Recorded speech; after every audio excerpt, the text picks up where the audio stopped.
ফজু পাগলারে বলি তুমি বিএনপির মধ্যে থাইকে খোঁচাখুচি করো না। শহীদ রাষ্ট্রপতিরা যখন ম্যাডামের বাড়ি ভাঙছিল, শহীদ রাষ্ট্রপতির কবর নিয়ে আরেকখানে ফেলাবে, হাজলিমি করবে না। বিএনপির মধ্যে থাইকে আওয়ামী লীগের দালালি করলে থাপড়ায় থোপড়ায় দাঁত ফেলাই দিব। ওই যে জেড খান পান্না উনি যাতে করে একটা আইনের দোহাই দিয়ে এখানে আসে যে আমাদেরও অধিকার আছে।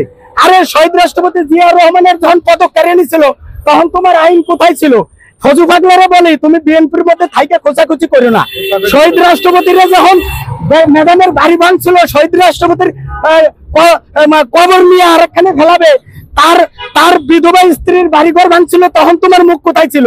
হাজলিমি করবে না। বিএনপির মধ্যে থাইকে আওয়ামী লীগের দালালি করলে থাপড়ায় থোপড়ায় দাঁত ফেলাই দিব।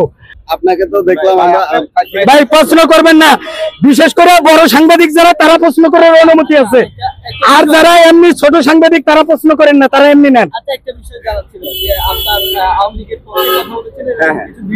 ওইটা কাকে ওই আপনারা বানান নাই, কোন সাংবাদিক বানাই নাই। আওয়ামী লীগের কিছু কাটছাট করা লোক আছে, এই যে আমি ভিডিও নিয়ে আসছি। ওই আমি বলছি যদি আওয়ামী লীগ নিষিদ্ধ না হয় চালাইয়া দেখাই পারবো। আমি মুসলমান, আমি অনেকে বলবে, অনেকের মুখ তো থাকবেই, অনেকে বলতে পারে, সেটা আমার আসে যায় না। আমি কি করি জনগণ জানে, আমি জানি, আমার আল্লাহ জানে।